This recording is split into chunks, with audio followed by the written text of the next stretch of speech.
अदालत के फैसले के बाद इंदिरा गांधी को जब 1975 में अयोग्य घोषित किया गया तो इसका नतीजा यही हुआ कि देश में इमरजेंसी लागू कर दी गई। करीब 2 साल देश में आपातकाल ही रहा। नेता गिरफ्तार हुए, हंगामा हुआ और तमाम बातें हुई। और इन्हीं 2 साल में एक चीज और हुई जिसने खौफ पैदा किया, वो थी नसबंदी। हर किसी को मालूम था कि इमरजेंसी के वक्त पूरी पावर संजय गांधी के पास थी। नसबंदी भी उन्हीं का प्लान था और इसी ने कांग्रेस और गांधी परिवार के लिए माहौल बिगाड़ दिया। और इसी माहौल की वजह से ताकतवर संजय गांधी अपना पहला ही चुनाव हार गए और उनके साथ उनकी मां इंदिरा गांधी भी चुनाव हार गईं। लोकसभा चुनाव के माहौल में आपके लिए चुनावी किस्से में आज बात अमेठी की करते हैं, जहां रिश्ता गांधी परिवार से बना रहा, जो ऐसा बना कि पिछले 3-4 दशकों में इस रिश्ते की बात होती ही है और मान लिया जाता है कि यह सीट गांधी परिवार की ही है। 1977 में जब चीजें लगातार बिखर रही थी और इंदिरा गांधी को दिख रहा था कि अब काफी कुछ गलत हो गया है, तब संजय गांधी उन्हें बार बार फोन कर रहे थे, लेकिन इंदिरा ने फोन नहीं उठाया था।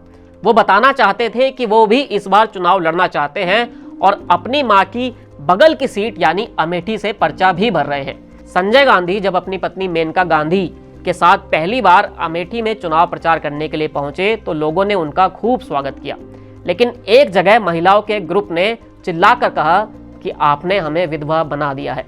ये वो महिलाएं थी जिनके पति संजय गांधी की चलाई गई नसबंदी की मुहिम के शिकार बने थे। चुनाव के कुछ दिन बाद जब नतीजे आ रहे थे तो प्रधानमंत्री आवास पर गजब का सन्नाटा था। राजीव गांधी, इंदिरा गांधी, सोनिया गांधी समेत अन्य सभी लोग टेबल पर खाना खाने के लिए बैठे हुए थे। तभी आर.के. धवन आए चुनाव का नतीजा बताने के लिए। संजय गांधी चुनाव हार गए थे, इंदिरा भी हार की ओर बढ़ रही थी। अमेठी के साथ ये गांधी परिवार का पहला रिश्ता था जो हार से शुरू हुआ था। 1977 में जनता पार्टी की लहर के बीच कांग्रेस का हर बड़ा चेहरा हारा था। रविंद्र प्रताप सिंह ने संजय गांधी को 75,000 वोटों से हराया था। 1977 से जो रिश्ता शुरू हुआ वो लगातार बना रहा। 1980 में फिर से चुनाव हुए। अब की बार संजय गांधी जीत गए और सांसद भी बन गए, लेकिन कुछ वक्त बाद उनकी मौत हो गई और 1981 में उपचुनाव हुआ। राजीव गांधी अपने भाई की सीट से सांसद बन गए। संजय गांधी की मौत की वजह से ही राजीव गांधी को राजनीति में आना पड़ा, क्योंकि अभी तक इंदिरा गांधी के राजनीतिक उत्तराधिकारी संजय ही थे, लेकिन अब किरदार बदल गया था। राजीव जब तक रहे अमेठी के सांसद रहे, लेकिन 1991 में यह रिश्ता फिर से टूटा, क्योंकि अब राजीव गांधी की हत्या हो गई थी और उसके बाद सोनिया ने राजनीति में आने से इनकार कर दिया था। 8 साल के बाद जब साल 1999 में पहली बार सोनिया गांधी कोई चुनाव लड़ने के लिए तैयार हुई, तब उन्होंने अपने पति की राजनीतिक सीट को ही चुना। इस तरह जो सिलसिला संजय गांधी ने शुरू किया था वो आगे बढ़कर राजीव और फिर सोनिया से होता हुआ साल 2004 में राहुल गांधी तक पहुंचा। कांग्रेस अपना नया उत्तराधिकारी तलाश रही थी। राहुल को राजनीति में आना पड़ा और संघर्ष अमेठी से ही शुरू हुआ। 2004, 2009 और फिर 2014 राहुल गांधी और अमेठी का साथ बना रहा, लेकिन 2019 में यहां एक नया किरदार जीता जो स्मृति ईरानी थी।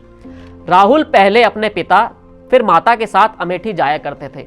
उन्होंने बचपन में अमेठी को देखा था, वहां के लोगों के साथ भी उनका एक रिश्ता बना हुआ था। ऐसे में जब कांग्रेस ने राहुल को चुनावी मैदान में उतारा तो अमेठी को इसलिए ही चुना क्योंकि यह रिश्ता कई दशकों, कई पीढ़ियों से बना हुआ था। कांग्रेस अभी जिस संघर्ष के दौर से गुजर रही है उस वक्त ये उसके लिए भी जरूरी है कि वो अपनी उन सीटों को फिर याद करती रहे जो मुश्किल वक्त में उसके साथ थी और जिनसे एक रिश्ता बना हुआ था। गांधी परिवार और अमेठी लोकसभा सीट के किस्से में सिर्फ इतना ही। आपसे फिर मुलाकात होगी एक नई कहानी के साथ।